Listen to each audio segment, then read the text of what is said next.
Finally અત્યારે અમે આવી ગયા છીએ પ્રયાગરાજના મનકામેશ્વર મહાદેવના મંદિરે દર્શન કરવા માટે. ફ્રેન્ડ્સ, આ મંદિરનો ઇતિહાસ બહુ જ જૂનો છે. તો ગાઈસ, હું તમને આ મંદિરમાં મહાદેવના દર્શન તો કરાવવાનો છું, એની સાથે સાથે આ મંદિરનો ઇતિહાસ પણ જણાવવાનો છું. તો વિડીયોમાં લાસ્ટ સુધી બન્યા રહેજો. કોમેન્ટમાં લખી નાખજો જય મહાદેવ. ચેનલમાં નવા છો તો ચેનલને સબસ્ક્રાઈબ કરવી ના ભૂલતા. તો ગાઈસ, મનકામેશ્વર મંદિર આવ્યા એની પહેલાં તમને આવી રીતે બહાર સ્ટોલ મળશે કે જ્યાંથી તમે પૂજા કરવા માટે હાર છે કે પૂજાપાનો સામાન પણ તમે ખરીદી શકો છો. બીલીપત્ર છે અને પ્રસાદી પણ આવી રીતે તમે લઈ શકો છો. આ રીતના સ્ટોલ આવે છે બહાર.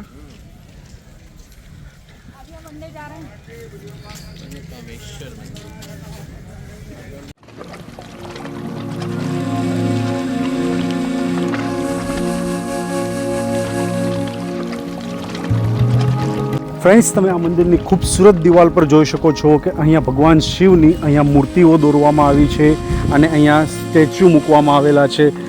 અહીંયા તમે આ નજારો નિહાળી શકો છો. અને ગાઈસ, મેઇન વાત તો એ છે કે આ મંદિર કુદરતી સૌંદર્યથી ભરપૂર છે. અને અહીંયા તમે જોઈ શકો છો યમુના નદીના દર્શન કરી શકો છો. અને યમુના નદીના કિનારા પર જ આ મંદિર આવેલું છે. આ યમુના આખી આ નદી છે.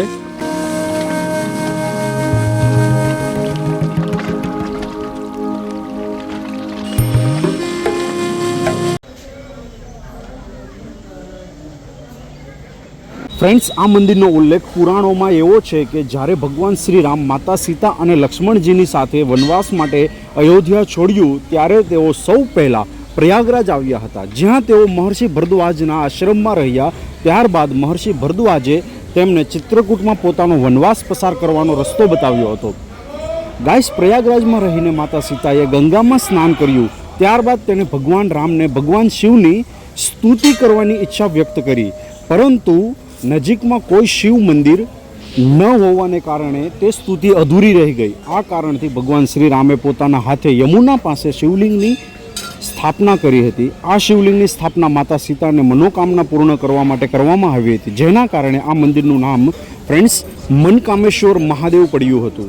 અહીંયા ભગવાન શિવ એમના ભક્તોની મનોકામનાને પૂર્ણ કરે છે, એટલે જ આ મંદિરને મનકામેશ્વર મંદિર કહેવામાં આવે છે.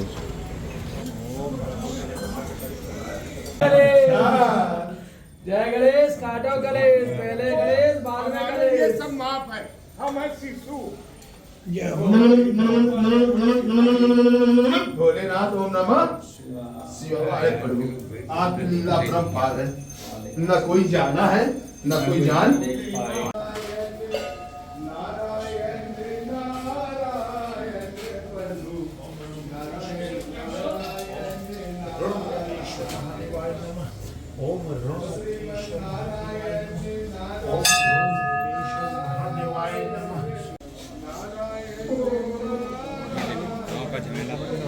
संगीत कंटेन वरण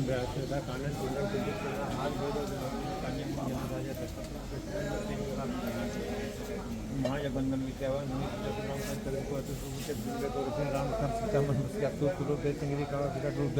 भीम रूप धरी रामचंद्र के कांतावारे लाए सजीवन लखन जी आए श्री रघुवीर गणपति ने बहुत बड़ाई